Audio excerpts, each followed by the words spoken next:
Assalamualaikum warahmatullahi wabarakatuh. Apa kabar adik-adik sekalian? Kita berjumpa lagi di perkuliahan kita di mata kuliah pengelolaan tanaman tebu. Melanjutkan dari materi minggu kemarin, yaitu tentang analisis kemasakan, dan hari ini kita akan belajar tentang panen dan mutu tebangan. Materi ini dirancang oleh Bu Wiwi Indrawati dan saya. Baik, tujuan dari panen atau harvesting adalah mengut tebu dalam jumlah yang optimal, kemudian mengangkut tebu dari petak tebangan atau dari lahan ke pabrik, kemudian mempertahankan hasil gula supaya mendapatkan hasil yang optimal. Nah, kegiatan tebang ataupun angkut ya, itu meliputi pertama adalah taksasi produksi, kedua analisis kemasakan barang tebu, ketiga yaitu pelaksanaan atau jadwal tebang angkut. Nah, apa itu taksasi? Taksasi merupakan perkiraan dari produksi yang akan dicapai dalam suatu perkebunan tebu ya. Kemudian sehingga apa yang direncanakan dalam panen itu dapat bisa terrealisasikan dengan baik. Misal kita dapat memperkirakan kebutuhan alat, bahan, tenaga kerja, dan lamanya masa tebang serta hari giling. Nah, biasanya dalam perusahaan tebu, taksasi produksi itu dilakukan sebanyak 2 kali ya. Pertama pada taksasi awal Desember, kemudian kedua taksasi akhir atau Maret ya. Nah, prosedur taksasi itu menentukan petak contoh, kemudian mengelompokkan petak contoh berdasarkan kategori, yaitu penamaan Planken, Ratun 1, Ratun 2, dan Ratun 3. Kemudian jumlah juring contoh itu sebanyak 5% dari jumlah juring yang ada di kebun. Kemudian menentukan unit pengamatan contoh atau UPC. Nah, ini rumus yang kita gunakan dalam menentukan taksasi produksi tebu ya, yaitu sigma B kali T kali W kali J. Yang berarti sigma B itu jumlah batang per juring, terus T itu tinggi atau panjang batang, W itu berat tebu, kemudian C adalah panjang juring atau jumlah juring per hektarnya berapa. Nah, kemudian jadwal tebang angkut. Nah, faktor yang menentukan perencanaan tebang angkut itu yang pertama jumlah tebu yang akan digiling dan kapasitas giling di pabrik per harinya berapa.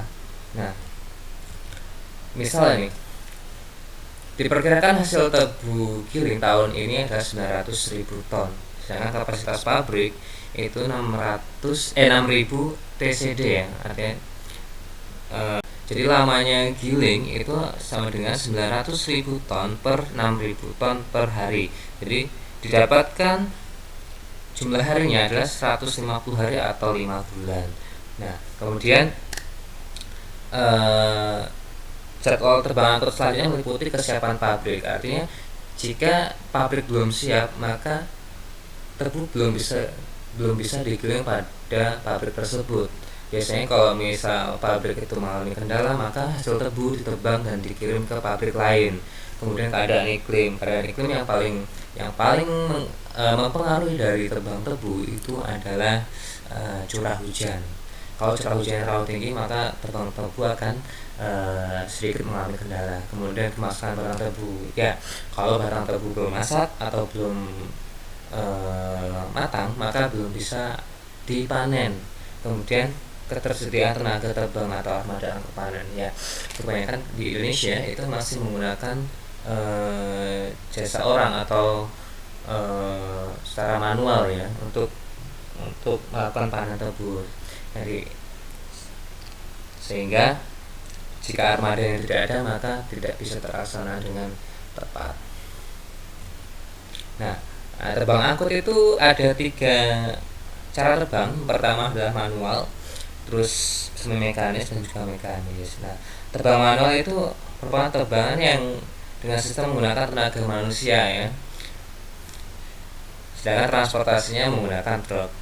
Nah, ini salah satu contoh gambar terbang manual yang dilakukan oleh manusia dan diangkut juga oleh manusia di atas truk ya. Biasanya terbang itu di terbang manual itu biasanya lebih bagus ya, dan lebih dapat dikontrol, karena biasanya penerbang-penerbang terlatih ini melakukannya dengan baik dengan memotong dari pangkal ujung tebu, sehingga rendeman yang dihasilkan pun cukup bagus. Nah, kedua, terbang semi mekanis.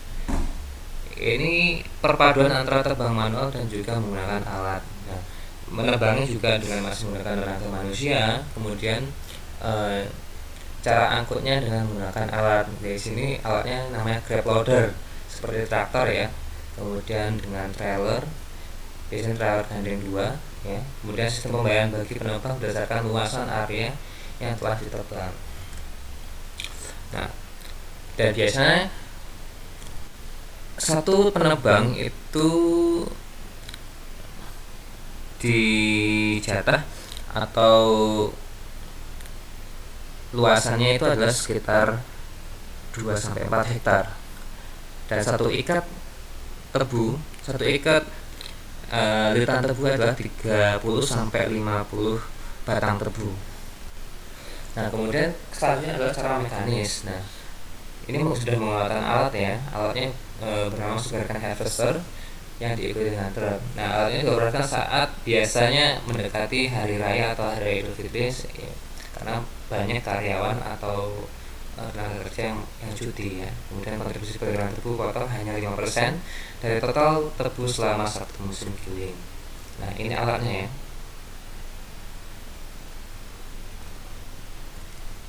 Nah, kemudian mutu tebangan.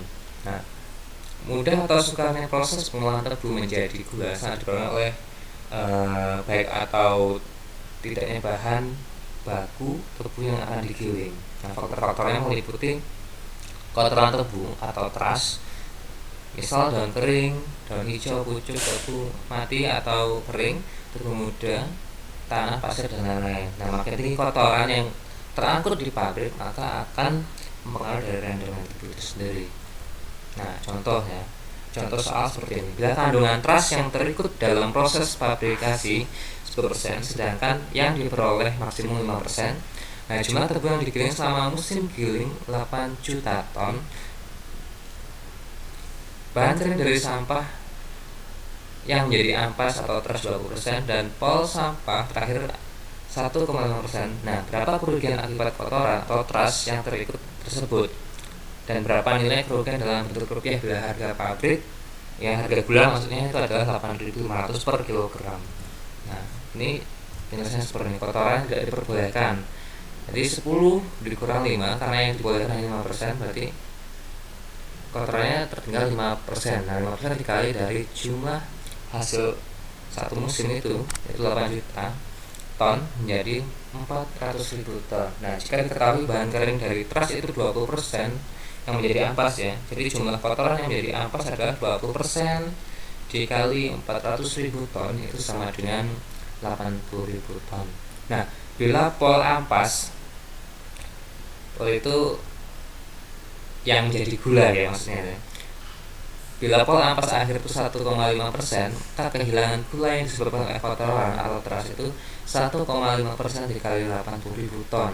Jadi kerugian dalam satu musim kalau ditonasenya adalah kalau ditonkannya adalah 1.200 ton. 1.200 ton. Nah, jika dirupiahkan ya, jika harga gula per kilogram dari 8.500 harga pabrik ya, maka nilai kerugian adalah 1.200.000 kilogram dikali 8.500 sama dengan 10.200.000.000 rupiah dalam satu musim giling. Bayangkan 10 miliar kerugian jika itu akibat teras saja, belum faktor-faktor yang lain saja. Nah, kemudian kedua adalah cara terbang. Nah, menabang tebu rata dengan tanah sangat dianjurkan karena kandungan gula yang tinggi itu adalah pada bagian batang yang paling bawah, sedangkan yang bagian atas kurang mendapatkan rendeman yang optimal. Nah, misal contoh perhitungan kerugian akibat terbangan yang tidak merata atau terbangan yang kurang bawah ya. Nah, jika para penerbang menyisakan batang tebu 15 cm di atas permukaan tanah dan diketahui berat 1 meter batang tebu itu 0,8 kg, dalam 1 hektar menghasilkan 90.000 batang tebu. Nah, rendemen tebu bagian bawah itu sebesar 8%, berapa kerugiannya? Mari kita hitung. Nah, tebu yang hilang itu 15 ya. Dalam 1 meter itu beratnya 0,8 kg. Jadi 15 cm per 100 cm kali 0,8 hasilnya adalah 0,12 kg per 15 cm tiap batangnya. Nah, kehilangan dalam 1 hektar berarti 90.000 dikali 0,12 kg sama dengan 10.800 kg atau 10,8 ton ya. Jadi kehilangan gula per hektar 8% dikali 8% artinya rendemen ya. 8% kali 10.000 kg sama dengan 864 kg. Nah, nilai kerugian dalam bentuk rupiah 864 kg dikali 9.000. Sehingga dalam 1 hektar kerugian yang didapatkan adalah 7.776.000 per hektar. Bayangkan jika luas lahan ini adalah 1.000 hektar, berarti berapa miliar kerugian rupiah yang harus ditanggung oleh perusahaan? Itu 7 miliar. Itu jika luasan 1.000 hektar. Bayangkan jika luasannya 100.000 hektar. Silakan jumlah sendiri. Nah, kemudian waktu tunda.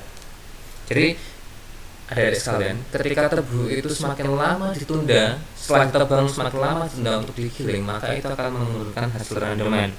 Apalagi tebu itu jika dilakukan panen dengan cara dibakar.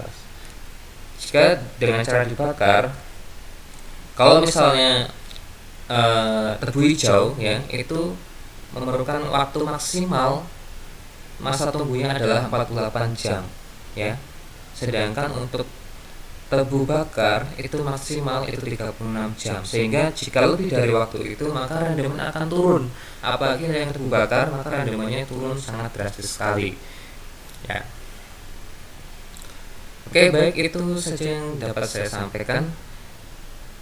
Jika ada pertanyaan silakan bertanya di dalam komen ataupun bisa bertanya dalam grup diskusi kita, dan jangan lupa silakan absen di kolom komentar ya, karena absen akan saya rekap. Terima kasih.